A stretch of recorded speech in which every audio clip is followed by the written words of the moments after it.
The following may contain offensive language, adult humor, and or content that some viewers may find offensive. The views and opinions expressed by any one speaker does not explicitly or necessarily reflect or represent those of Mark Radulich or W2M Network. Please listen with caution, or don't listen at all. Get ready to dive into the comic book realm where heroes rise and villains take the helm. We're here to dissect the stories in the art. A source material, we tear the panels apart. Welcome to the source material show now. We don't hold back, we won't let you down. From Batman to Spider-Man, it's all fair game. We'll talk about the heroes, the villains, and everything in between. Oh yeah.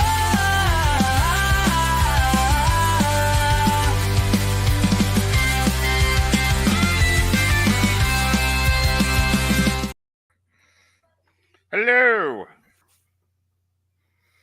Mark Radulich. Jesse Starcher. I don't know if that's bagpipes at the end of that song or if it's something different. I have no idea. I do know what it is. It's AI. And What is it, baby? what it is, what it were. Oh, Wow. The jiggling baby. Go ahead, baby. The jiggling baby. Go ahead, baby. The jiggling baby. Oh The my jiggling goodness. baby. Go ahead, baby. Sing it. Sing it, Mark. Mhm. Hey, ladies and gentlemen, welcome to the Source Material Comics Podcast. That is right. You would have thought that we were done going back to Charming, but not this time. No. As a matter of fact, we aren't just going back to Charming. We're going back in time with Charming. That's right. We are going to talk Sons of Anarchy, Redwood Original.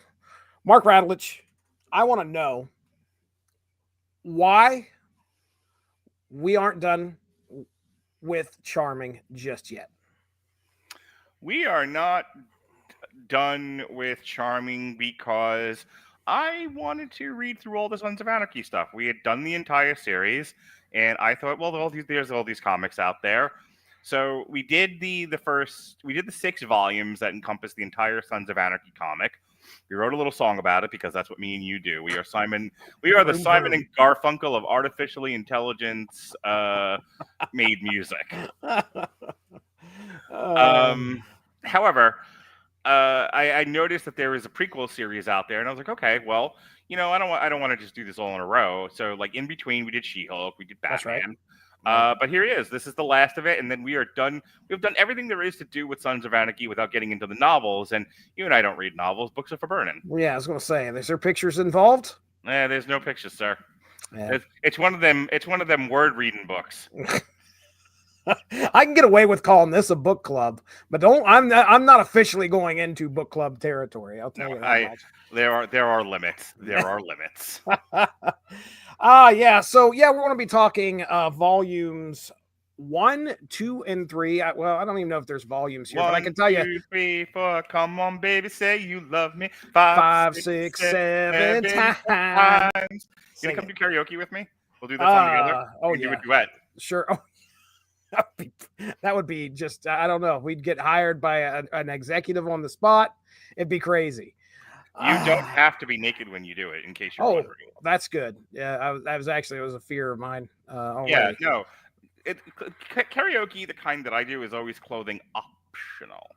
So, you can wear it or not wear it. It's not like you go in there and they were like, there's one particular place I go where they demand you not wear clothing. But that's not where they allow karaoke either. So karaoke is clothing safe and optional for you, Jesse Aloysius Starcher. It's so funny because a lot of people have nightmares about doing stuff naked. Sure. And I imagine like people that do it that I'm part of, where the nightmare is that you took your clothing off in the first place. The nightmare is reality. But no, I wonder if that like helps people get over fears and people no longer have dreams about that because. Let me tell you about the clothing optional community. Oh, please.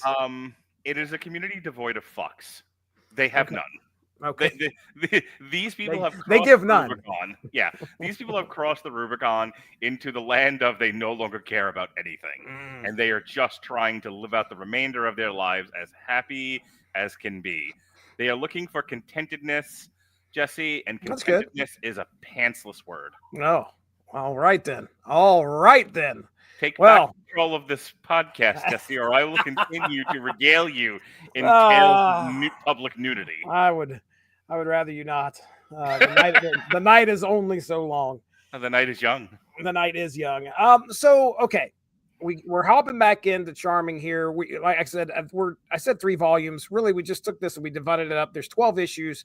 Yeah, no, I have all 3. If you can see the covers on there. I have all 3 volumes. Look at that. I bought them and everything. So they are split up like I split them up, right? 1 through 4, 5 through 8. Oh my God, you would ask me questions. Well, I would because I didn't look. And boy, oh boy, my son asked me, like, that is going to throw a wrench into things. My son asked me, like, why do you need the books? What are you going to do? Like, are they props? And I'm like, no, I sometimes have to reference the book. Are they props? Yeah, this is what's happened to this fucking network. Now I have to be asked if we have props. Volume 1 is 1 through 4. Okay, all right, then we should have 5 through 8. Let's see. Volume 2 is 5 through 8. Okay, good. All right, then 9 through 12. Sweet. I love it. I love it. All right. Okay, well, just to kind of give everybody an idea of where we're at here in our first, well, actually in all of these volumes, as you can tell, or maybe gather, with the title Redwood Original, we're heading back in time a little bit.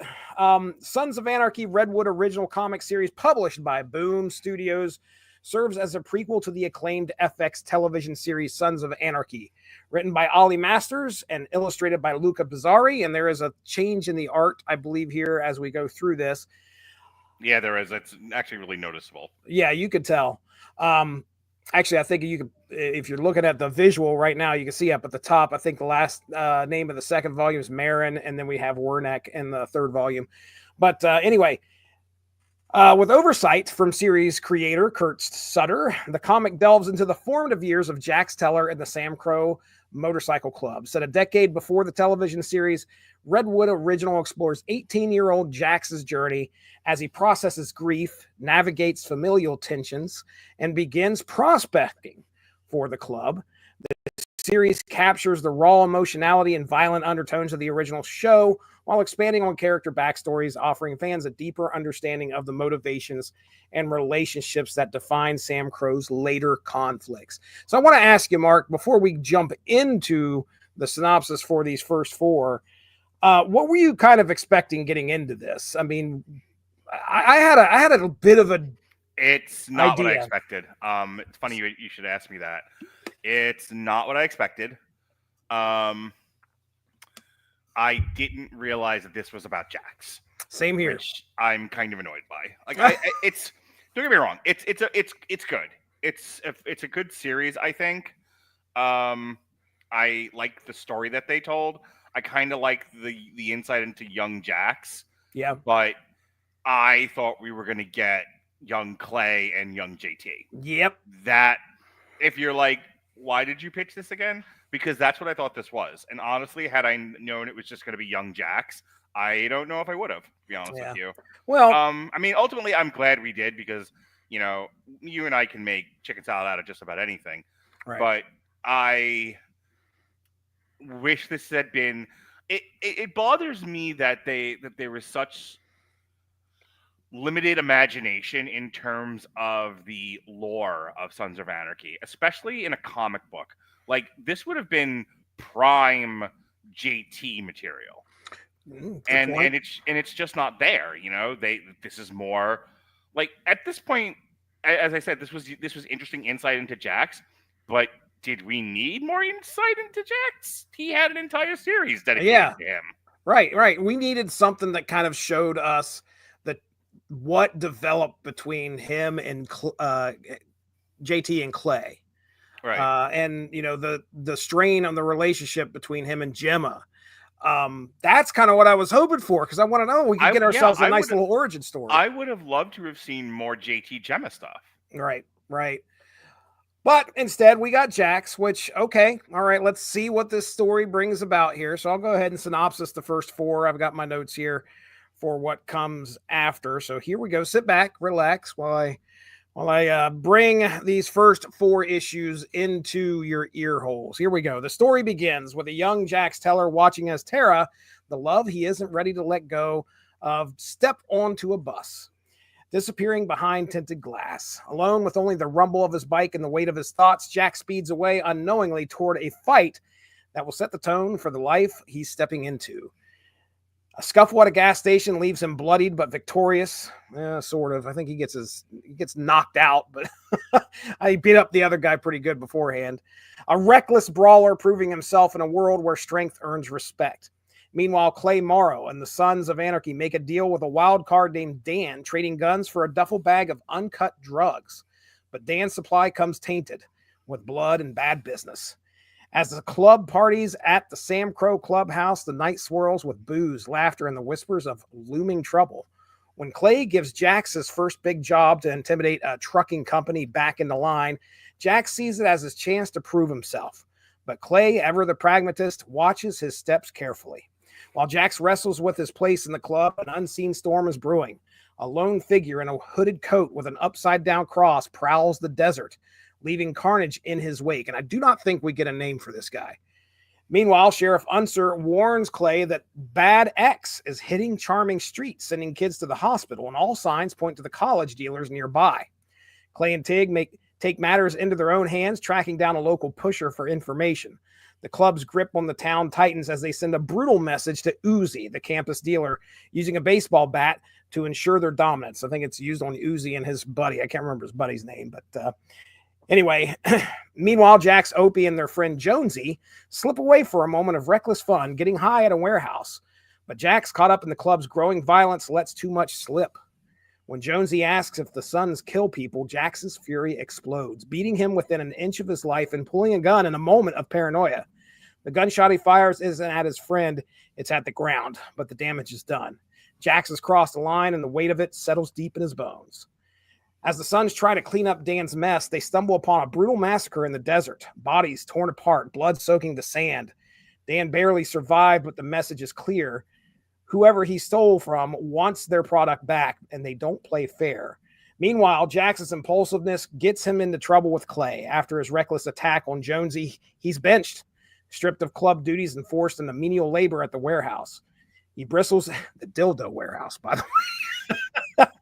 I mean, where else are you going to send dildos from, Jesse? If you're sending somebody a dildo in the mail, what do you think? A stork drops them off? You got to send them from a warehouse. You got to think, like, Charming's businesses. One of those contributing businesses to the Chamber of Commerce is the dildo warehouse. Look, you know, who are we to shame people for getting what they need with the tools available? Sure.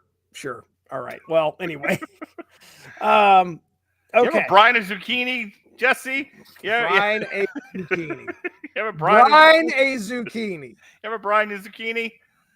Wow. All right, move on. I'll be using that one later at some point. I bet you will. So, okay. Back in Charming, and okay, we already talked about that. Oh, wait a second. Hold on. Back in Charming, the new enemy steps into light. Nope. Where am I at? No, I've skipped way ahead. After his reckless attack, hold on now. But the message is clear. Whoever he stole from wants their product back. Did I skip ahead? Where we go? He stripped of club duties, forced into menial labor. He bristles at the punishment, feeling caged, but Gemma reminds him that Clay still sees something in him if he learns to play the game right. Desperate for escape, Jax and Opie take off on a desert ride, stumbling upon a massive, lawless party in the middle of nowhere. They indulge, drugs, lights, freedom, but the high turns dark. As dawn breaks, Opie crashes his bike, nearly dying in the sand, forcing Jax to carry him back to civilization. Back in Charming, the new enemy finally steps into the light. A stranger arrives at the clubhouse with a simple demand. The drugs Dan gave them don't belong to them, and he wants them back. Clay, unwilling to be pushed around, snarls snarls a challenge only for the man to toss something gruesome at his feet. Dan's severed head, fresh and bloody. With a detonator in hand, the stranger warns them 1 week to return the product or things get worse.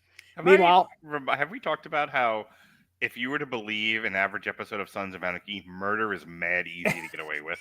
yeah, right. There are no such things as forensics. I'm not even sure there are homicide detectives. Not there. Nope. Apparently, Charming has like Unsler and one deputy, and they're just interested in no drug dealing. People get like murdered and buried somewhere in the woods or in the desert. They don't care, and they don't check. Yes. Oh boy. Oh boy. Meanwhile, Jax stays by Opie's hospital bed, haunted by what almost happened, but there's no time to recover. He returns to the clubhouse only to find Clay waiting, seething. The final reckoning comes fast and hard. The club got hit while Jax was supposed to be on watch. Yeah, he went out to party. Turns out the warehouse also had a stash there, and because Jax wasn't there, it got hit. He partied while Sam Crow was blindsided, and Clay, already furious with Jax's recklessness, has had enough. He strips Jax of his cut, which I did not realize was spelled Kutte. Yeah, I always thought it was like a cut of leather or something. Yeah, that's what I thought it was. Because again, it's a leather vest, so I thought it was a cut out of a leather jacket. Yeah, strange. He strips Jax of his cut, exiling him from the club. One moment, Jax is a son of anarchy. The next, he's nobody. As the clubhouse door slams shut, Jax is left standing alone, fists clenched, the weight of his mistakes crashing down. His place in Sam Crow is gone, and the outlaw road ahead has never felt more uncertain. There you go. That's issues 1 through 4, our first volume of Sons of Anarchy Redwood original. Mark Radulich, I mean, you got some notes there? Opie doesn't look like Opie. He's all got his hair all slicked back. He's got a haircut. No beard. Can we actually talk about that for a second? Yeah. How, knowing what we know was going to happen to Opie, how sad and tragic this book actually is. Yeah, dude. This sent was you a a kid message. with a future. Like, you think about Opie and Jax, right? So all Jax wants to do is be a badass biker, and it'll be the death of him. We know that. But it's a life he embraced. It's a life he lusted for. You know, his whole disagreement with Clay is essentially Lucy and Ricky. You know, he wants to go to the club, and Ricky keeps telling him, you know, you have to stay home, Lucy. And he's like, "Oh, Ricky, take me to the club, Ricky." Yep. Ugh. And he's like, the sooner I go, the better. I want, you know, like his whole identity is wrapped up in being a badass biker. And it's really funny because like he's such an obnoxious prick about it. Like when we see him in season 1 of Sons of Anarchy, he's already kind of had some of the piss and vinegar knocked out of him. Right. And by the end of season 1, he is starting to become very disillusioned with the club. It's the basis for the entire series from that point on. You know, season 1, as you'll recall, is sort of the falling from grace in the eyes of Jax for Clay. Mm-hmm. So, and the rest of the series becomes Jax trying to take the club from Clay and change it into something sustainable and manageable, and it becomes the death of him. But early on in Jax's life, as we see in this comic, he idolized Clay, he idolized this club, and he was an obnoxious prick about it.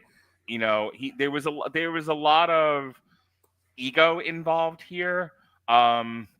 Hubris is the word I'm looking for. There's a lot of hubris. And Clay kind of has to begin to knock that out of him. He's like, you know, like, we're not gods. We fuck up and we have to, you know, think on the fly. And that's exactly what actually happens in this book is they get paid in drugs that were stolen from another group. And now they've made enemies that they didn't count on, and now they have to adjust, they have to adapt. Then you have, and I started this with poor Opie. Yeah, Opie was like, I just want to go to college. Dude's in college. He is in class. Yeah, and Jax is knocking on the outside door, saying, "Come on, man, let's go. Let's ditch this and let's head." And it's like his father wanted him to do it. Like Clay, Piney, right? yeah, Clay is actively pushing Jax. Gemma is pushing Jax. This is the family business. This is what we do. Like, if had Jax been like, I don't want to be a biker, they'd have been disappointed in him. They'd have shamed him. Mm-hmm. Meanwhile, there's Piney going, I don't want this for my son. I did this for myself, but this is not. But like all good fathers, we want better lives for our children.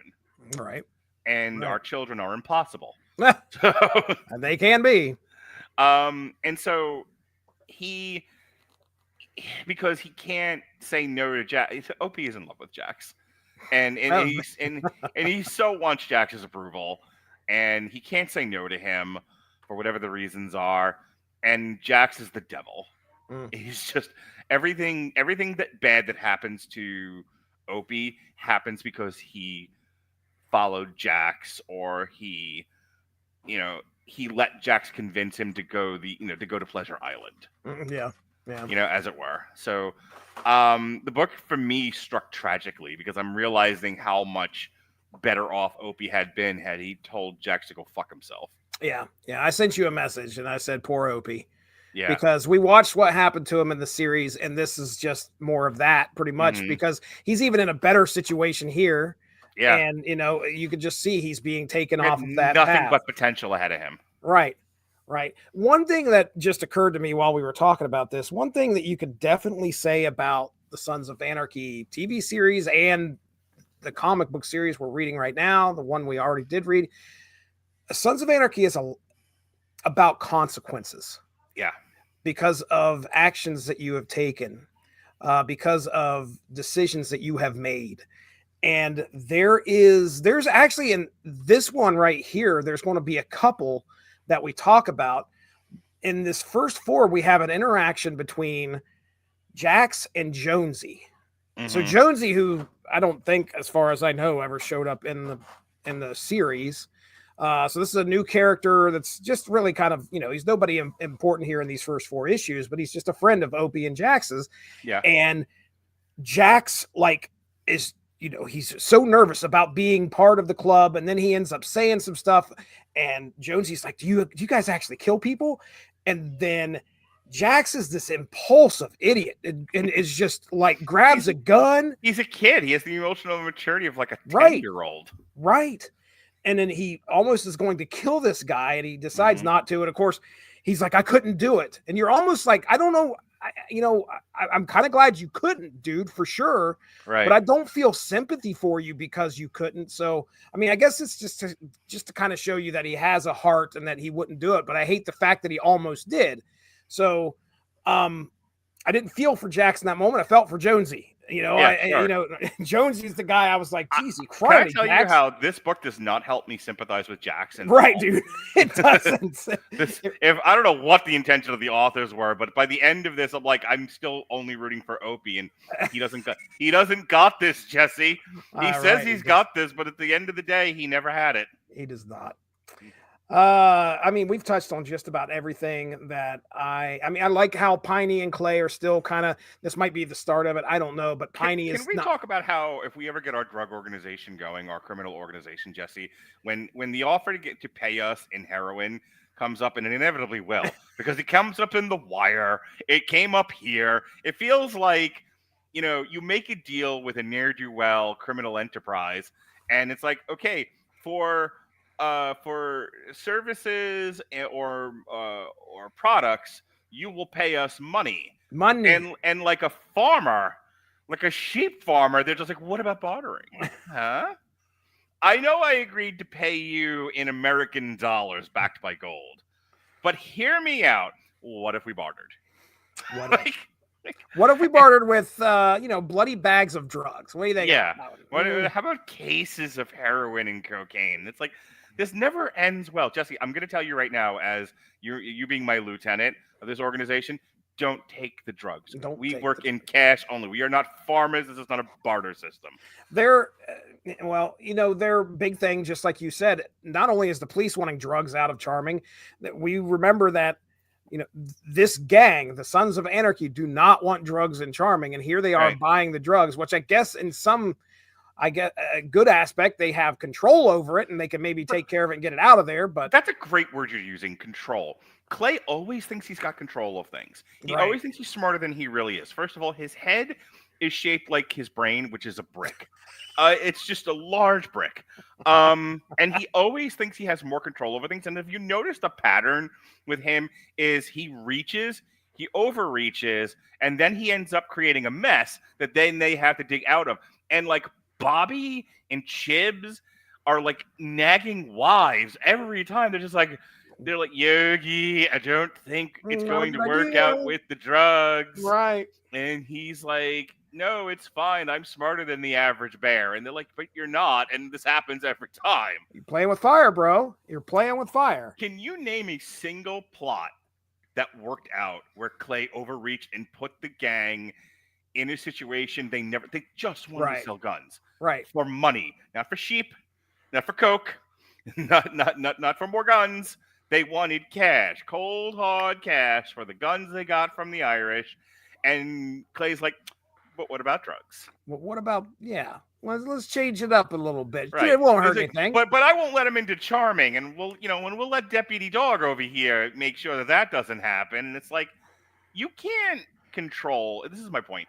You can't control the uncontrollable, and criminal enterprises are inherently uncontrollable. It's not like if you've watched enough mob movies, the shift between like the 50s, 60s era mobsters and like the later 80s, 70s, 80s, 90s, the thing that they'll talk about, even if you go back earlier than that, like 20s and 30s, here, better example of this. Did you ever watch Boardwalk Empire? No, I know of it, but I have not watched it. Tell me about it.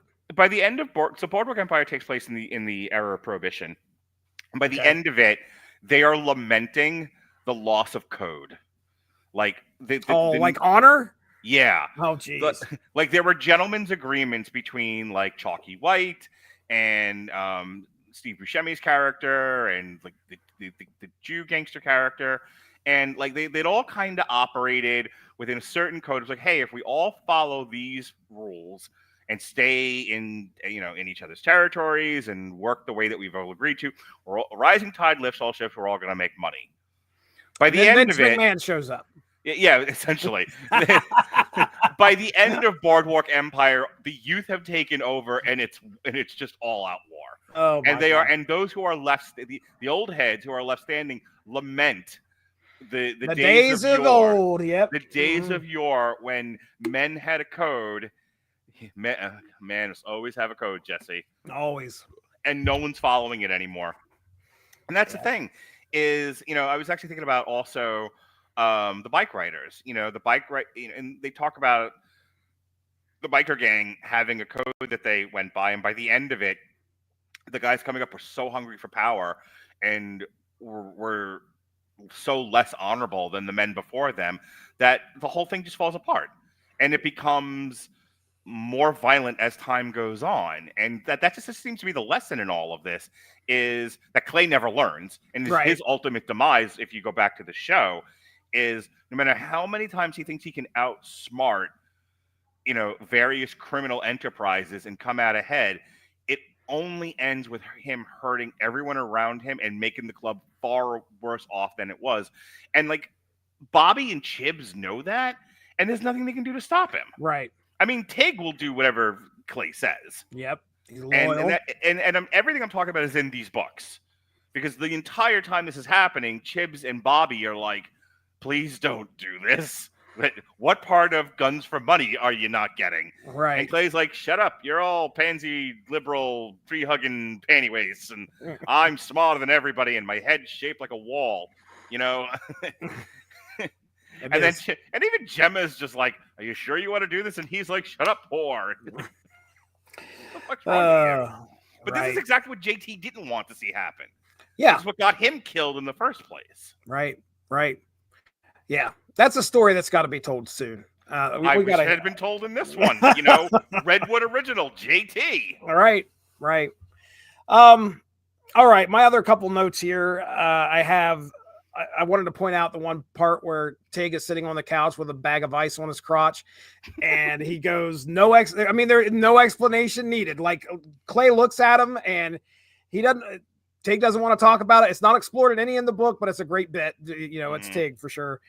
I mentioned Uzi and Adam. Adam was the other guy that got his knees taken, busted by the bat. For selling bad X, if I remember correctly. Yeah, they're not very prominent here in these first 4, but people be ready because you're going to hear their names again. Yes, At least Uzi's for sure.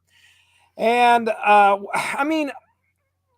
liked our antagonist here. I thought he brought a nice little air of mystery and intrigue. This guy, African American with the upside down cross on his jacket. We get no name for him, and he's going to show up again in these next few. Mirror Universe Punisher. Yeah, this guy's he's killing drug dealers, trying to get this trying to get these drugs back. What we find out, and I'll just go ahead and put it here because I'll mention it later. I believe he's just a contract.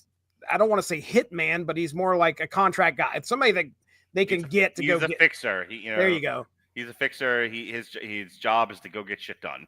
Right. Then we got Gemma and her side quest, which I think I didn't bring up here, but she's trying to make sure the books are right, I believe, there's an accounting error, and they're being overcharged for parts. And the explanation she gets is, sometimes we charge you for parts, and if we don't deliver them, we'll just get them to you the next one, but we don't charge you for those, except that they are charging her for them. Basically, he doesn't think anyone's going to look, and even if they do look, fuck you. Mm-hmm. Take your business elsewhere then. Who gives a shit? He doesn't realize he's talking to the mob. Yeah. And so Gemma steals the dog and invents a fake gang to say the gang stole your dog, pay us and you get your dog back. Brilliant. And he learns his lesson. He does. That's all my notes for this first volume 1 through 4. Mark, did you have anything else you wanted to say before we get into the next one? I think you and everybody else can agree that I have talked plenty. Oh my goodness. All right. Well, real quick before I forget, the creative team, I know I mentioned a little the artist and writer at the beginning, but I want to give props to the colorist. So our script by Ollie Masters, he's going to be the guy that writes all 3 of these, all 12 issues. Art in these first 4 are by Luca Pizzari, and then colors by Adam Metcalf, letters by Ed Dukeshire. Mark, you've read all 12 issues, all right? Mm-hmm. As far as the art goes in this first 4, did you have any complaints? Because we know that the art's going to change. So I don't love the way Clay looks. I think the second artist got Clay closer to what what's the actor's name? Ron Perlman. Ron Perlman actually looks like. The reverse of that is Gemma looks better in the first part of this, and in the second part, her face is a little too angular. Okay. But my other thing is Opie and Jax in the early part of the book look too similar. I was getting them confused. Yeah. Yeah, Opie looking so different, just like you said, man. Yeah. With the shaved, he's got slick back hair, shaved sides, no beard. He had light in his eyes in the future. He had hope. Right. And then, the influence that Jax has over him, and dude almost dies. I know we're comparing apples to oranges. We're comparing a comic book drawing to an actual actor in a show. But you look at here, and he's just got an aura of hope. And then when you look at him in that last season, when he says, "I got this," right before being beat to death in the jail. Yeah. And there is no hope in those eyes. Nope. He is a walking dude. corpse. He lost so much, and we were talking about, he was Death Wish Opie. He wanted at some point. He didn't care. He was dead long before the prison beating. Yeah. Honestly, looking back on it, the more we talked about that show, and the more we continue to revisit this particular intellectual property, the more I think Opie died in the car with Donna. Fair assessment. All right, we're getting into issues 5 through 8. Script by Ollie Masters, art by Eowyn Marin, who is no man.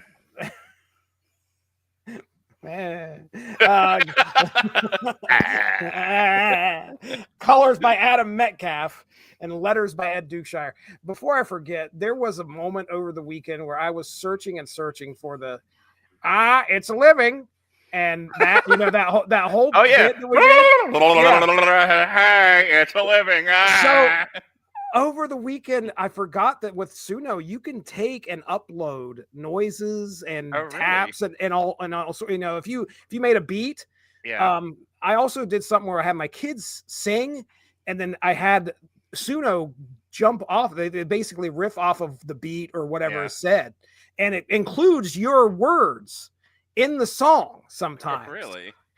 So I was like, there needs to be it's living, blah, blah, blah, and just see what Suno does. So I've got to find that clip. If you can find that, we need to throw it into the last song on Radulich and Broadcasting Network. The bonus album. track. Oh my goodness.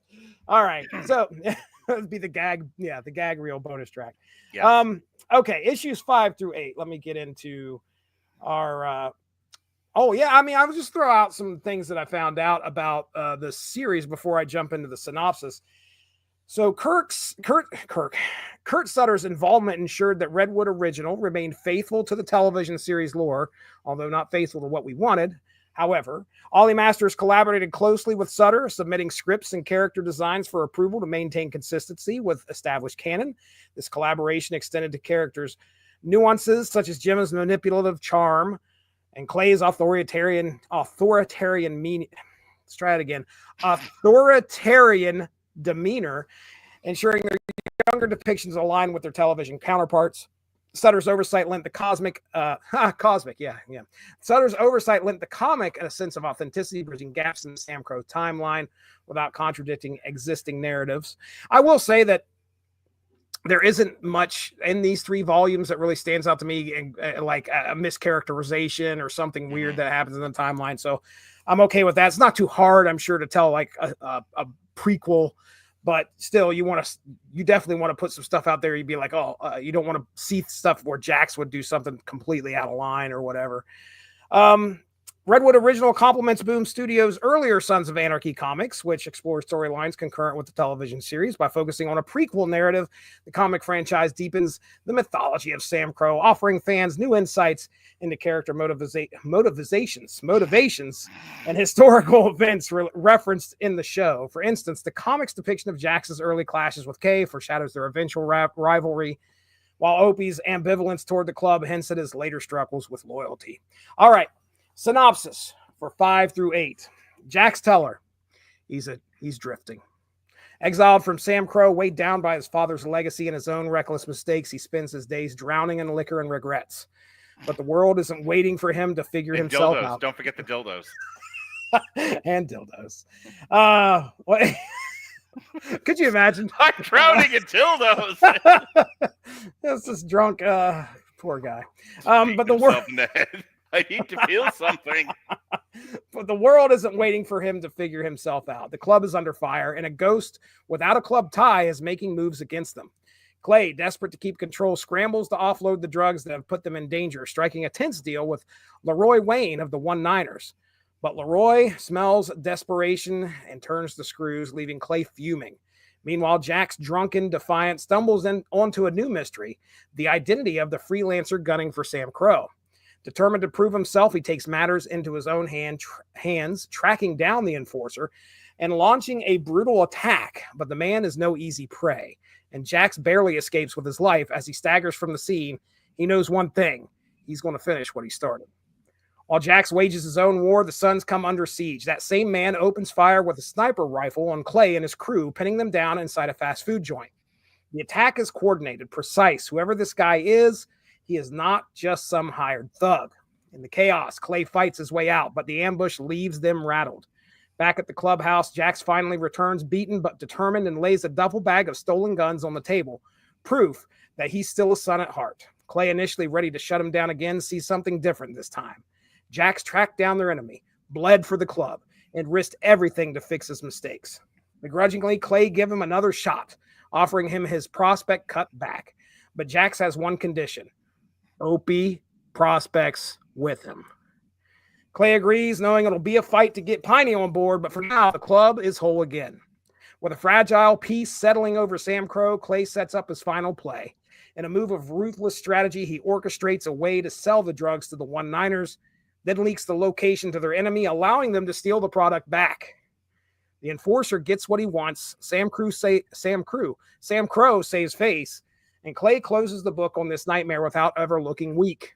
That's a big thing about Clay. It's a classic Clay move, brutal, efficient, and entirely self-serving. Meanwhile, Jax and the rest of the club ride into the city for a hard-earned night of celebration. The firelight flickers, drinks are poured, and Jax is officially back. But as Clay steps away to take a call from their old adversary, his unreadable expression says it all. The war may be over, but the road ahead is still paved in blood. Just when it seems like things are settling, violence comes crashing back in. A white van screeches into the clubhouse lot, tires spitting dirt as masked figures spill out. Bats swing, fists fly, it's an ambush. In the chaos, Jax is overpowered, dragged, kicking and screaming into the van, his struggle swallowed by the roar of the engine as it speeds into the night. Clay, battered on the ground, lifts his head in time to see his surrogate son ripped away from him. The night air is thick with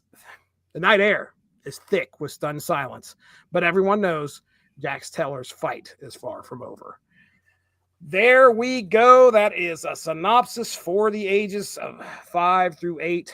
Our second volume This here, is Sons of Anarchy. classic Jax. Classic. Classic, like, well, I'm all the way on the outs. I have to prove myself. So it's Jax is one of those, like, I'll fight, I'll fight everybody. Jax will go into a bar and just stand there against like a dozen Marines and be like, I'll take y'all on, and gets his ass beat. But he fearless to the point of stupidity. Mm-hmm. And so he wants to prove himself to Clay, so he goes after Trenchcoat McGee, and he gets him, and he comes out a little worse for wear, but the guy got a couple of good licks too. Right. And I need to talk about the Clay and the one-liners thing, because like your synopsis there is good, but I think what needs to be said is the lack of foresight Clay has. Mm. The one-liners are legion. There's so many of them. There's a lot. And Sam Crow, by comparison, is so small. They're tiny, almost ineffectual.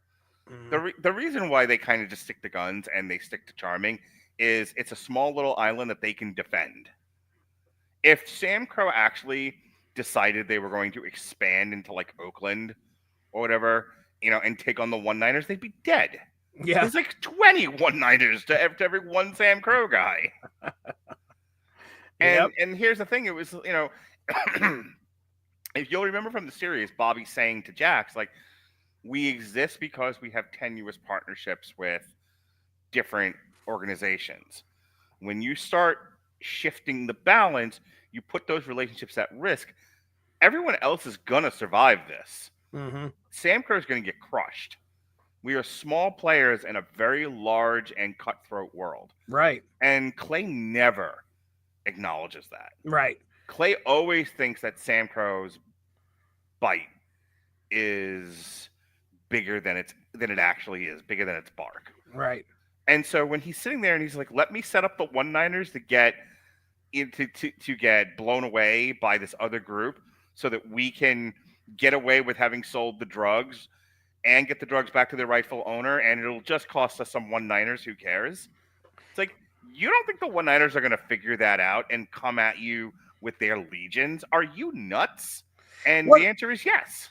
What's the word for somebody that wants to, they'll do just about anything they can so they don't look like they lost face? Because I think that's what Clay...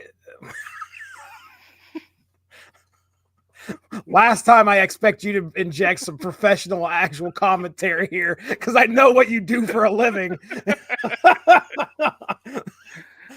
It's not narcissism, is it? I mean, it can be, yeah. Okay. I mean, that was what I was gonna say before I decided to be cheeky. Well, that's what Clay is, though. He found himself into a corner, and in order for him to get himself out, there's always got to be something that, so they don't know that he was backed into a corner. Mm-hmm. He's the one with the upper hand, and now everything looks good. It doesn't come back on him, and he doesn't taking this shot for it. That's Clay. That's how he does things. So my notes here start out with, we open this book with Jack staying at Piney and Opie's, and it's not a good scene. Piney's getting tired of him being there. Not only that, but he goes while Jax is asleep, drunk and passed out. There's a nudie mag on the floor and a crumpled up white piece of paper, and I'm like, dude, did you legitimately do that at Piney's on the couch and just leave your remnants there on the floor? When the muse strikes, Jesse, come on now. Shouldn't be striking at other people's house in the living room. Okay, there's a bathroom. I can't help when I need to get shit done. You judgmental thing. You. I don't blame Piney for wanting him out. Piney's like, this guy's been here. Obviously, Jackson doesn't want to go back to the clubhouse because of what's going on between him and Clay. But regardless, or he doesn't want to go back home. Anyway, this volume, I think, furthers Gemma's dog stealing plot against the one guy. Yeah. Jack's taking matters into his hands. We talked about that, about getting in his good graces.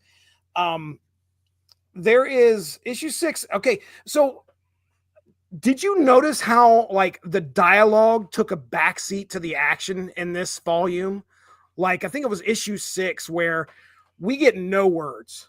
Like it's just the fight in the food joint.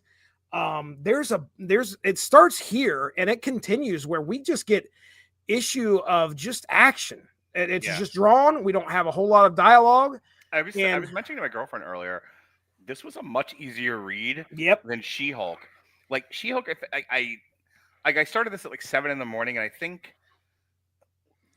I was done by 10, maybe even earlier. And like I remember She-Hulk took me hours to read. It was 12 issues. It was the same as this one. But for whatever reason, it was a denser book than this one. Like this one, it's not big on dialogue, thank God. Yeah, and it's a lot of show don't tell. It's not a talky book. Right. It doesn't need to be. It doesn't need to. And I think that I will absolutely give props to Ollie Masters if he's the one that decided, okay, you know what? This is a show don't tell. Let's go ahead and this is what people come to watch the show for. They will enjoy this comic because it's going to feel a lot like the show. And that's kind of what I got. I love the whole fast food joint sequence where they're in there and it's a battle back and forth between, I think it's Chibs, Clay, and Tig. And Tig gets the bright idea of throwing the fire extinguisher up in the air and them shooting it. And I loved it. I thought it was great. I can tell you that I have no complaints about them dialing the dialogue back. And like I said, that continues throughout the end of the series. But issue 6, I think, is the first time we get to see that. I think that's happening during when Jax confronts. I'm calling him the dreaded Satanist. Okay. He's got an upside down cross on his jacket, and he's got dreads. So he's the dreaded Satanist. And that he's soon to be in the WWE pretty soon. He's right now in developmental. Sure. Okay, what else do we got? Oh, Jax barely makes it out alive. Didn't put this in the synopsis, but when he goes back home and Jonesy is sitting there waiting on him, I was like, oh, this is good. And again, consequences. You know, Jax just didn't fire that gun and then Jonesy go off into nowhere. He comes back, which I thought was great. I like that sequence where he comes back. Granted, not much happens other than Jax is just like, damn, I'm sorry, man. I'm really sorry. And there's a lot of discussion about how, like, do you know what you did to me when you did that? Like we were friends and you, I can't get to sleep because I want to kill you. It's traumatizing. It's really, I love how they actually kind of address that bit of trauma that Jonesy has just from that one small interaction that this kid has with a prospect of the club. Right. And Jax is I think at the end of the last volume, I mean, he's embracing the violence. He beats the shit out of that trucker. Well, their whole philosophy where they're coming from is if I join, and here's the thing, I can kind of see the logic behind it because why do people join? Why do people form groups? Right. Because a group is stronger than the single person. You know, why do people join gangs? Because they are scared, they are unprotected, and they feel like being a part of a gang, one, gives them a sense of identity, especially with one who struggles with their own sense of identity. At least I'm part of this bigger thing. Yeah. But also, they feel like a gang will protect them from other gangs, by the way.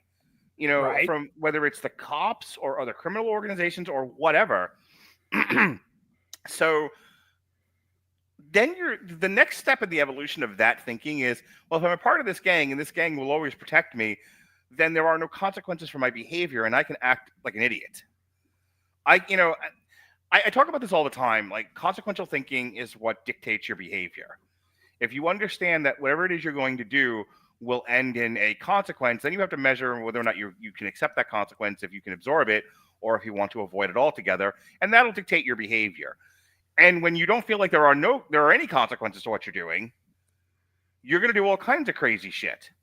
Right. The short-sightedness of which is the fallibility of the invincibility of this fucking gang. You think Sons of Anarchy is this badass invincible biker gang that can get away with all kinds of shit. Turns out it can't. Right. And that's what we're going to learn at the end of this book, is that because Jax fucked around and he got kidnapped for it. Right. Yeah. I mean, I think at the end of this volume, it's a great cliffhanger ending. Jax is thrown into, this would be a mid-season finale of the show. He'd be thrown into a van, and then we got to wait another 12 weeks to pick up the rest of the season. Let's compare it to what happens to Gemma with the Nazis. Oh yeah. Because Gemma's another one who's dead to these entirely 100% wrapped up in this. It's wrapped up in two things. It's wrapped up in being a mom. She knows no other life than being a mother. And she knows no other life than being in a biker gang. Mm-hmm. It's 50-50. And she acts accordingly. It's like everything to maintain her position of matriarch and everything to maintain this biker gang. And it gets her raped for it. Mm-hmm. And why did they? She was a soft target. She walked around cock of the walk, thinking, well, who's going to attack the queen of this biker gang? And then there's old Henry Rollins, Yep. And in the van she went. When you mentioned the van, it was like, isn't that how they got Gemma? They tricked her. Come out there, my baby's choking. Right. Yeah, they jumped her and they chained her up, and that was that. Yeah. And it was, if you'll remember, they didn't just rape her because we are a bunch of sexual deviants. It was, we want to damage this gang in a way that will last. So they do it by sexually assaulting this woman, because it's a reminder they can't. It's a reminder that they can't protect the people that they say they can, which flies in the face of what this gang is supposed to be for. Mm-hmm. You join this gang for protection. They couldn't even protect Gemma. Yeah. Well, that's all I've got for that issue. Like I said, I think the art takes a step up here, in my opinion. I think our final volume has some of the best art, if I remember correctly. I could be wrong. I'd have to look at it again, but regardless, I don't really have many other notes on this. You ready to go to the next one? I'm ready when you are, Big Daddy. Here we go. Issues 9 through 12. And the creative team here is going to be Ollie Masters once again writing.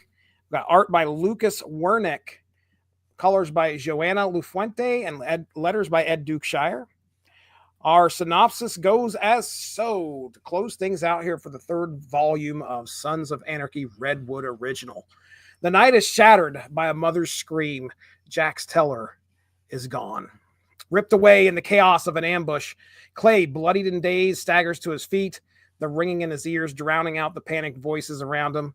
Gemma's fury ignites like wildfire, but there's no time for grief. Sam Crow goes to war. As the club scours the city, fists fly, threats are made, and blood spills, but every lead turns cold. The truth gnaws at them. Whoever took Jax isn't leaving a trail. Meanwhile, Jax hangs in the darkness of a cold barn, shackled and battered, but not broken. His captors, ruthless men fueled by greed and grudges, debate his fate. One of them, Uzi, isn't so sure about this. He was supposed to sell drugs, not kidnap an outlaw prince. And his hesitation doesn't go unnoticed, but for now, it's just words until Jax finds the cracks in his captor's armor. As Sam Crow's hunt intensifies, desperation forces Clay into a move he swore he'd never make, asking for outside help. The pair decide to reach out to the dreaded Satanist to track down Jax. This man has no love for the club, but a respect for the game. The deal is simple. Find Jax. No questions, no favors owed, just results. Meanwhile, Jax plays his own hand, working on Uzi's growing doubt. The young dealer isn't a killer. He's in over his head. And Jax, ever the survivor, knows how to turn doubt into an opportunity. He plants the seed. If Uzi wants out of this, is his chance. The tension thickens when a sheriff stumbles upon the barn drawn by the sound of gunfire. I don't know if it's a sheriff. It might have been just a regular old cop, whatever. For a brief moment, there's hope, but the captors act fast, take him hostage, and then put a bullet in his skull. The message... bullet in your fucking head. The message is clear. This is past negotiation. The ransom call finally comes. $500,000 or Jax dies. Sam Crow has 4 days, but Clay isn't buying in. He's already made his move. The Sons ride out, armed to the teeth, tracking their new lead. What they find isn't just a hostage situation. It's a massacre. Blood coats the walls of the home. Bodies are littered on the ground. I'm going to stop here real quick because I want to talk about how I couldn't follow the ending. Now, I know what happens. I mean, it's pretty simple. We see Jax. First off, we see the Sons show up at the end. I was going to say, Uzi let him free. Uzi got a case of the conscience. And he let Jax out, and then Jax beat the shit out of him. Beats him up, right? Right. He gets out. But so the way we end issue 11, I think it is where the cop gets killed, and Jax is... I don't remember if Jax is shown what happens there, but we do see the Sons ride up. They go into the place that has the barn. They go to the house. They open the doors, and there's just blood all over the place. Yeah. So at that point, I'm thinking, okay, so they've showed up, they're there, and they think that Jax has gotten killed. Then we go into issue 12, and this is where I got confused after reading it twice. I was like, wait a second, there's something weird here. Issue 12. Into AI? Well, I always do that, but I fed it into my brain too, so I could try and make sense of this shit. So issue 12 opens up, right? And it's from Jax's point of view. He's chained up in the barn, and he hears the cop. He yells for help, and then the cop gets shot, and that's all off panel. You see Jax hear that. Uzi comes running, lets Jax free. Okay, now this is all happening during the daytime. So he goes out, and then he grabs a shotgun. He does, by various methods, he takes out his captors. They're dead. And then he falls. Jax, the self-rescuing princess. He falls down, and I think he's. Oh no! Wait a second. Uzi shows up again, and he's got the gun pointed at Uzi, and he decides his conscience gets the better of him. He does not pull the trigger. He says, "I'm very tired," and then he passes out. And what happens next? The Sons wake him up. He's in the hospital. Right. Okay, what happened with the Sons going to the house and seeing blood all over the place? That's where I was confused at first. I mean, I think that by the time that's the thing. The Sons don't rescue him. He rescued himself. Right. And he only rescued himself because of that. This is a failure of writing, by the way. Yeah, that's kind of where I was getting. There was either a bad continuity error or there's another way of taking this. But go ahead. I want to hear. Well, I was going to say it's beyond bad continuity. It's the writers decided there was no other way to get Jax out of there but to have Uzi have a crisis of conscience. Okay, all right. So your issue is with why he got let loose, and essentially here's the story. Uzi's like, I feel bad about this now. I don't like my cousins. Like, this isn't what I wanted. I just wanted to sell a little X, make a little money, and graduate from school. Now I'm like half a murderer. You know, I should let Jax go. This is getting out of hand. I have to clear my conscience. And Jax, being a wild animal, gets free, beats the fuck out of him, then like kills the other two guys. Right. And then because he's wounded, collapses, and the Sons show up, and it's already over. Yeah. They just find Jax's limp body and bring him home. That's all that happened.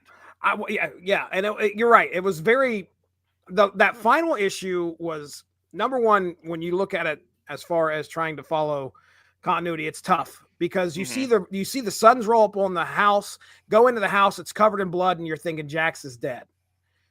So, yeah, there's that. And then we have the way that this is resolved, which is kind of weird. So here's what I think maybe they were trying to do. Mm-hmm. Maybe they were trying to be like, okay, this is from Jax's perspective.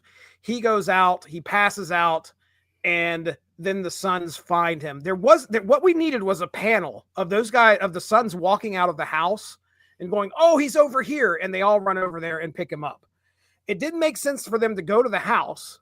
And I'd have to look at the panels because I swear they were driving up the road and the headlights hit his prone body on the ground.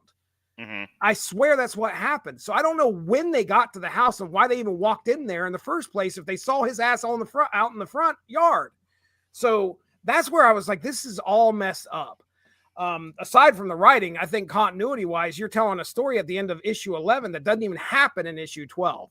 So it was just that last paragraph I wrote. I'm not even going to talk about. At the end of the day, they bring Jax back, and he is a good boy, and he killed a lot of people, like a good son of Anarchy should. Like if Redwood original was about how Jax went from being an obnoxious pissant to a loyal soldier, mission accomplished, I guess. Yeah, but as I said at the top of the show, what a missed opportunity to talk about the relationship between JT, Clay, and Gemma. Yeah. This book didn't tell me anything about Jax I didn't already know. Didn't make you like him anymore. No. Didn't make me like him any less. I mean, yeah. Frankly, I'm never going to like him more than I did as a hood ornament. Oh boy. All right. So my other notes for this final issue, we get the art. I just want to throw this out here. We get a great step up here in this last 4 issues. The art looks great. They look very, very faithful to the characters, the likeness of the characters that we see on TV. So that's great. Let me see. There's a point where Uzi has a conversation with Jax, and Jax, of course, is trying to manipulate his way out of the situation. Mm-hmm. Uzi feels for Jax and tries to make him feel comfortable as much as he can, but that they have this conversation. By the way, what a piece of shit Jax is. Like, we have talked so many times about how, like, I don't feel comfortable rooting for bad people. And like right. The guy that that has him kidnapped, one of the drug dealers, figures out real fast that had Uzi given him the water, Uzi would have been like stabbed with a piece of wood. Right. And he points that out to him. He's like, I don't know why you're being nice to him. He was going to stab you. And as the reader, I'm supposed to sympathize with Jax. He was going to do it. And Jax then a piece of shit. And then as soon as Uzi lets him go, what's he do? He beats the shit out of him. Right. Like, so again, I really, as much as I have enjoyed the shit out of talking about Sons of Anarchy with you, I have not enjoyed Sons of Anarchy because the ask is too big. You know, you want me. It was different when I watched shows like, you know, when I watched other shows that we've talked about where there were some not great people there, but I didn't think the ask was too big. Right. You're asking me to cheer Jax on, and Jax is irredeemable. Yeah. Yeah. The conversation that Uzi has with him where he takes him a bottle of water, Uzi tries to explain how he gets mixed up. He got mixed up in all of it. Mm-hmm. Jax doesn't want to hear it, but Uzi says, I guess you wouldn't get it, man. It's a family thing. And I was like, oh, wow, you're telling Jax that. I mean, yeah. Some mirror image stuff going on here with Uzi. You know, you could probably replace him with Jax, at least how that goes. I was making my notes for these issues, and as we got into it, and I realized that the guy that Clay called in for help was the dreaded Satanist. I didn't know that. And the only reason I didn't know that, even though he looks completely the same, there were no upside down crosses on this guy whatsoever in the last 4. So I thought this guy was just like some dude that they knew, some random. It was in the wash. I don't know what the hell I was thinking. um, yeah, I talk about how since I knew something did not sit right with me on issue 12, and I was going to comment on how it seemed like a rushed ending, and I was expecting to be more Sons involvement. So we kind of already talked about that. I was expecting the Sons to be more involved in like this gunfight at the OK Corral or something. Didn't happen. I was wanting to see the Dreaded Satanist get involved. Like, he wasn't involved in the fight whatsoever. All he did was just, yeah, I know where he's at. That's the last you see of him. I wanted to see him get involved. I wanted to see him take out some of these guys, but I guess it's the Jack show. That's the thing. Like, it was good point. One of my struggles with the show was they can't get out of their own way in terms of, and I don't know if it's just the writer's lack of creativity. They're too in love with the character, or they got a read on the fan base, and the fan base was like, all we really care about is Jack. I don't give a shit about any of these people. Yeah. So so the comic book reflects the show in that it's the Jack show 24/7. Mm-hmm. The least interesting character in Sons of Anarchy. And where's Opie's book? Where is Opie's book? We, at the end of this series, I will read my final few comments here from the synopsis. Jax, though, is different now. He's seen what the club is, what it does, and he chooses it anyway. In the months that follow, the path is clear.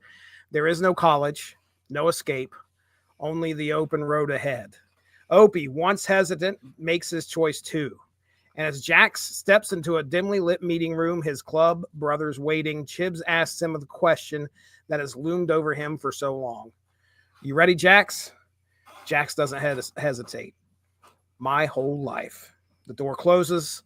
The Son of Anarchy is born. We get this moment before he's making this decision. And I sent you this because this was an AI revelation to me when I was trying to figure out what the hell's going on in these panels, where you see Jax sitting at the bar and you start seeing some panels on the other side of Jax at like, a restaurant, working, he's sitting in college, he's doing all this other stuff. And I was like, what is going on here? And what it's showing you is that the path that he didn't take, what he would have been as a citizen, not a son of Anarchy.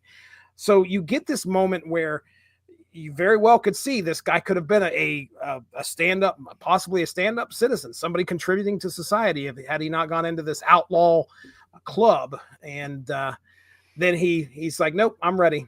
I'm ready to be this. There's a lot of literature out there about the role fathers play in the development of children, and the absence of fathers in the development of children. And when you think about who Jax has as a father figure in his life, because JT died when he was really young, is Clay. Who they can use the words family and love all they want. They're kind of meaningless in this show. Clay has always been out for himself. I don't think he ever loved Gemma either. I think you have to feign these things in order to keep the relationships that you need. Yeah, I was going to say Gemma is a friend with benefits, and the benefits are, to kind of move your status up in the club. Yeah, I was going to say it's an image thing. Right. In order to maintain this image, in order to retain this power, I have to have these key people in place. Exactly. But in order to keep the woman, remember the Deuce? When we talked about, I love this line from the Deuce season 3. He's like, you should have never let me see you act, because once I got into the make-believe, and I could see who you really were, that's it. The illusion was gone. Yep. Clay has to maintain the illusion. He has to maintain the illusion of father figure for Jack. He has to maintain the illusion of lover and partner for Gemma. When all of these people are just, like, you use the term narcissist, and the more we talk about it, the more I think that's true. Because all of these people serve a purpose. And when they don't serve a purpose, they're easily discarded. There was 1,000,001 ways he could have handled Jackson this series, Redwood original. He chose to discard him pretty quickly without really, it's framed as, oh, he just keeps fucking up. But you're a father. Your sons fuck up, I'm sure, more often than not. Do you just, throw them away? Right. You're not a psycho. You keep parenting is what happens. But I wanted to bring that up because Jax's world is so small. He is so provincial. He sees nothing outside of charm. This was the big problem with him and Tara, if you'll remember.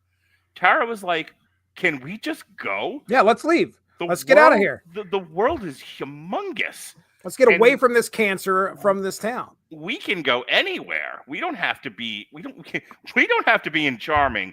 We don't have to be in California. We can go there are 49 other states we can go to. And Jax is like, my whole world is Charming in this club. And and he's fighting so hard to maintain it that it all slips right through his fingers. And this book, if it does anything, I think it does a fairly good job of showing sort of the early iron rails of that kind of decision making, but it was only slightly more than I had already gotten out of the show. Mm-hmm. But again, you look at Jax and you look at like Opie has to join the club, not because it'll do him any good, but it'll make Jax feel better. Yeah. It validates Jax's whole outlook on life, that the club and Charming are everything, and everything is the club and Charming, which is a very provincial, small, and limited look at life. Yeah. And it killed Opie in the end, who was destined for so much more. Gosh. I'm going to read you these afterthoughts here, and I want you step in anytime you want to. If you agree, disagree, if you got anything to say, and then we're out of here. Okay. All right. Critics praised Redwood original for its faithful adaptation of the series' tone and characters. You got any issue with that? Nope. Okay. Reviews highlighted the comic's ability to emulate the show's atmosphere, with Annalise Ferris of Geeked Out noting that the pairing of Masters' writing and Pizzari's art evoked the sensation of rewatching an episode. Fans appreciated the deeper exploration of Jax's backstory, particularly of his turbulent relationship with Clay and Gemma, which added layers to their television dynamics. I mean, I don't know about Jax and his mom here. Really, there's not much to be said other than, okay, Jax's mother, Gemma, is always worried about when something happens to her son. But really, that's not happening a whole lot in here. Clay and Jax, yeah, there's definitely some butting of heads. Some critics noted the slow pacing of the first issue, which prioritized character introductions over plot progression. Felt a little dense at the beginning. I won't complain because we knew who these people were. If you were giving this to somebody that doesn't know who Clay, Jax, Tig, Chibs, it might be appreciated if they did have some bit of introduction. This deliberate pacing, though criticized by a minority, allowed for a more nuanced establishment of the club's internal dynamics and Jax's psychological state. Redwood original solidified Boom Studios' reputation for expanding television universes through comics, which apparently is something they do quite a bit. By delving into Sam Crow's history, the series enriched the franchise's narrative tapestry, providing context for Jax's later actions and the club's moral decay. The comic also kept the Sons of Anarchy brand relevant amid discussions of potential spinoffs, demonstrating the enduring appeal of its characters and themes. And I don't know if I said when this came out. I might have at the beginning. I know what it was. When this was supposed to be taking care or showing up, but this came out like in what 2014. Oh, see, I should have wrote that down. Look, grab your trade there. Grab the first trade. Does it have a copyright on it? The first trade, volume 1? Yeah. Tell me what the first trade is volume 1, right? Yeah. Okay. 1 is first? Number 1. Yes, sir.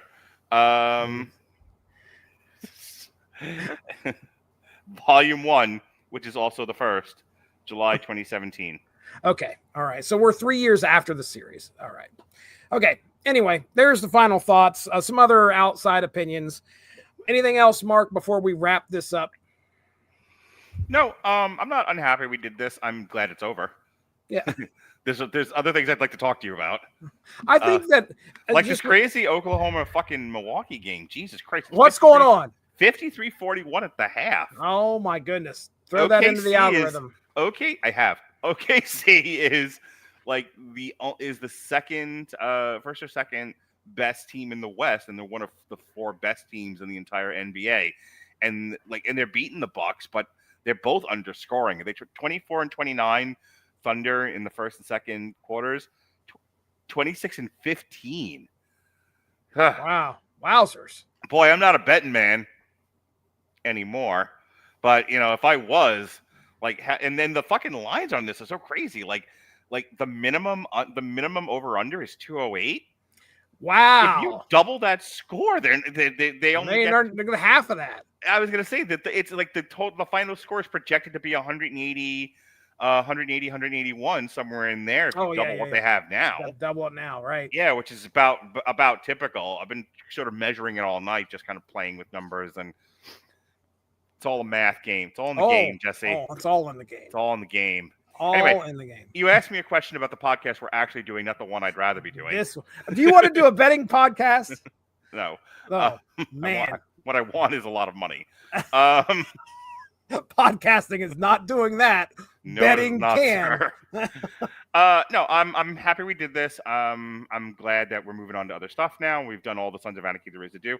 It was some of the stuff we read, and I kind of look at you, and I'm like, I'm glad you're doing this synopsis. I don't understand what the fuck I just read here, and I can kind of, and because I am a brilliant conversationalist, yes. I can still, make chicken salad out of chicken shit. But then we read a book like this, and like this was as simple as the day is long. But I was telling my kids earlier, I'm like, it's a breezy read, and I'd rather stuff be breezy and entertaining than stuff that's like, baby dark side and overly complicated, where I'm like, I don't know this wasn't enjoyable. I don't know what I read here. Like the She-Hulk stuff was enjoyable. It was just dense. It took me a long time to get through it. This I read first thing when I got up this morning and finished it off just like that. Yeah, this just is like very, that. Very real world. I mean, we aren't going to have to worry about We do like our crime books, don't we, Jesse? We do. I mean, we don't have to worry about the TVA showing up. We don't have to worry about Superboy doesn't punch the universe. That's right. And I did want to say, like, to kind of support that, this is with them dialing that dialogue back with them. This felt like one of the better 12-issue series that I've read in a while. And just like getting through 12 issues and not having to put the cognitive load in to try and read everything and understand what somebody is saying and possibly referencing in something else. I just want to see pow, pow, boom, boom. People shooting each other. You and I can both say you can't always take a whole load. Right. Oh, I was crying about that last night, as a matter of Sometimes you need a break from taking a whole load, Jesse. It's what I always say. My wife never listens. Okay. Everybody's doing mental math right now. Like, wait. Now, how's this happen? Throwing that in the chat GPT. Jesse can't take his wife's load, and the chat GPT says, "Good night, everybody." There it is, ladies and gentlemen. The discussion. We finished it out. 3 volumes of Sons of Anarchy Redwood original. Mark Radulich, let's get into plugs. Well, the next time, because these never go up contemporaneously, so I'm not going to talk about what we're doing this week, because what we're doing this week will have happened 3 months ago by the time anyone listens to this. But the next 3 books, Jesse, have you seen the fucking psycho list of books I have waiting for you in the year of our Lord 2025, April 13th? I saw something popping up. Is this going to be the Joker one? Yeah, buddy. We got right. Joker, Killer Smile, Joker Presents, a Puzzle Box, and the Joker War. This was a nice breezy 12 issues. Each one of these is like 12 issues. Wow. Start reading now, pal. Yep. Get the chat GPT humming. I guess that, Joker's Killer Smile is not that long. But the Joker War is just like, I think if you don't do the side issues, like the actual Joker War, I believe is like 12 issues long. And I don't remember how long a puzzle box is. The Joker War. I'm kind of like, I assume we're going to get into some multiverse shit with Joker War. Is my only guess. But unless what he's makes you say that. Well, there's been more than one Joker before, and we've discussed about. Okay. Yeah, that's the only thing I can think of. Let me help you. Please read to me. Okay. Oh, sweet. So Joker Killer Smile is by Jeff Lemire, and and it's 3 issues. I have the hardcover. I got it for Christmas one year. The Eisner-nominated creative team of Jeff Lemire and artist Andrea Sorrentino reunite for a psychological horror story that delves into the bottomless insanity of the Joker. Jeff Lemire, I think is how it's pronounced. And I've heard his name. The only reason I know that is because I've heard his name, and I know he's a decent writer. So go ahead. Sorry. Everyone knows the Joker doesn't have the most promising history with psychotherapists. In fact, no one's even been able to diagnose him. It's really not that hard. But that doesn't matter to Dr. Ben Arnell. He's determined to be the one to unravel this unknowable mind. And there's no way the Joker could ever get through the therapeutic walls Ben has built around himself, right? There's no way the Joker's been entering his house at night, right? There's no way the Joker has stood over his son's bed to put the book in his hands, the one with the what is going on? Oh, my goodness. I want the knife. I want the knife. This is 144 pages. This came out in 2020, so I think this is a great book for us. But why stop there when we can look at The Joker Presents a Puzzle Box? Which is... Joker Presents a Puzzle Box. It sounds like he's actually like, oh, here's a puzzle box for you. But actually what this means is Joker Presents a Puzzle Box. This is 7 issues long. It's 252 pages. You can call the Joker a lot of things. Psychopathic, murderous, disturbed, obsessed, anarchic, maybe even genuinely funny. But one thing no one would call him, regardless of what side of the law they might fall on, is dependable. I'm with this you is so far. Okay. Like this is a deep dive into you can't depend on the Joker. Just a bunch of people really sad he didn't show up for an appointment or something. Yeah. I don't know. Every appointment he's ever broken. The Joker will double cross his own partners on a whim, let alone anyone trying to stop him. Yet when it comes to solving one of the strangest, most perplexing mysteries to ever hit Gotham, the Joker's word is about all the GCPD as a mystery with the most unreliable narrator in the DC universe. The 7-issue miniseries finds Commissioner Gordon and the rest of the GCPD with headline-grabbing crime on their hands, a suspect list that includes just about every villain in Gotham, and only the Clown Prince of Crime's testimony as a lead. But how much of what the Joker says can you believe? Was he behind the crime or just a witness? Is that the red stain on his shirt, just a little strawberry jelly, like he claims? And most importantly, who killed the Riddler? On top of all the puzzles and mysteries and crazy cast of characters, this collection showcases some of the finest talent working in comics today, which is Matthew Rosenberg and Jesus Marino. Okay. So that's the puzzle box. And here is the Joker War.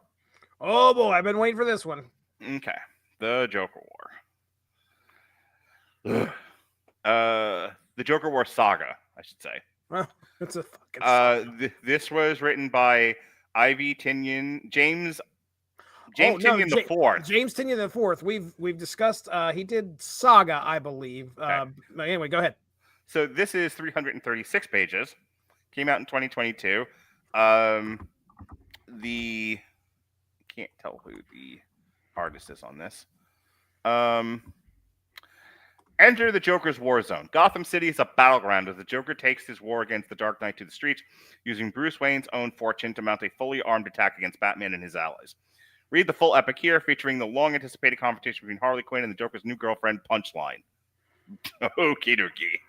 The return of Nightwing, the debut new character of Clown Hunter, and many more can't-miss moments. It collects Batman 95 through 100, plus tie-in stories from the pages of Batgirl, Red Hood and the Outlaws, Catwoman, Harley Quinn, Nightwing, Detective Comics, and exclusive to this collection, Batman the Joker War Zone Special. Okay. I was incorrect. I thought James Tinian the Fourth was part of Saga. He was not. I think I'm getting him confused with the character. But anyway, I've heard his name before. So it should be an interesting. He's got quite a bit of DC under his belt. So it should be an interesting story to read. So I have the hardcore. Yeah. So it says here the main story was Batman Volume 3, 95 through 100. So that's five issues, while 16 other issues were tie-ins. So, wow. When did we stop reading? At what point did we stop reading City of Bane? Was that in the 80s? Of the Tom King run? Yeah, because this must pick up after. I assume this is in the same volume. Hang on. Batman Volume 3. It's 2016 to present. That sounds about right? was City of Bane issue 100? No, that was issue 100 was the wedding. Okay. Maybe not. No, I'm getting that mixed up. I gotta look it up now. Hang on, I can look at Daggone it. But it is definitely the Tom King like rebirth era. Yeah, and it's listing James Tynion as one of the creators. So Okay, all right. So it's interesting because we stopped with City of Bane. There's probably a few issues in between, and then we get into James Tynion's run. So Batman the Joker War collection is 95 through 100. Hang on. City of Bane. And that is after City of Bane, yes. Yeah. So the collections are I Am Gotham, Night of the Monster Man, I Am Suicide, I Am Bane, Flash the Button, The War of Jokes and Riddles, Rules of Engagement, Brighter Burglar, The Wedding, Cold Days, The Tyrant Wing, Nightmares, The Fallen, City of Bane Part 1, City of Bane Part 2, Their Dark Designs, and then we have the Joker War. So there you go. All right. And as I said, the Joker War saga is issues 95, Batgirl 47. So 1, 2, 3, 4, 5, 6, 7, 8, 9, 10, 11, 12, 13. There you go. 13 issues. 13 issues, baby. So we are about to set on a journey of covering 32 issues of comics. Uh-huh. All right. That's happening April when? 13th. April 13th. That is less than a month away. Buckle in, Sonny. Put in one issue a day, and you still have to double up right before you get done. Well, I'm excited, Mark. I feel like we can do that. Well, I didn't want to do one book per show because, one of them was only 3 issues long, so I had to find another one, and 2 felt like it was too little for us. Okay. All right. So I had to find a third book, and I happened to find the book that was on my shelf. We did Jessica Jones volumes, like a bunch. We did the whole series. Yeah, it was like 4 volumes, wasn't it? I'm not scared.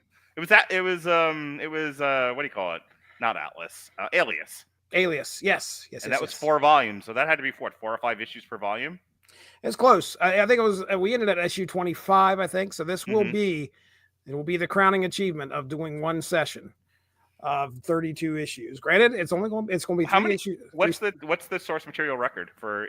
That would be the record. I think. Would be. I think record? Alias. I'm pretty sure because before that. What do you do with the rest of the guys? Dude, I'm not doing 20-some issues. I think we did Maximum Carnage, which I think was 16. Okay. 16 parts. And then I was like, okay, all right. So we did Alias, which is the second, which was the top at that point. So this will be number 1. I am ambitious. Well, sir, just don't wait until the last minute because I have no idea about some of these writers and how dense this shit's going to be. I will start it like that Monday. Start reading through these. What does your week look like that week? I can look at it on the schedule, but if there is something that is really involved, well, I have it set to start reading on the 12th. So by the time we get to 9 o'clock on the 13th, I will have read all 3 books. But but it's starting Monday the 7th. I'm reviewing Minecraft. It's not a kid week, so. I'll be okay. All right. Yeah. Well, you're not gonna be hurting too bad. And then we have a triple feature on Thursday of Hard Bodies 10 and Spring Break because boobies. Boobies.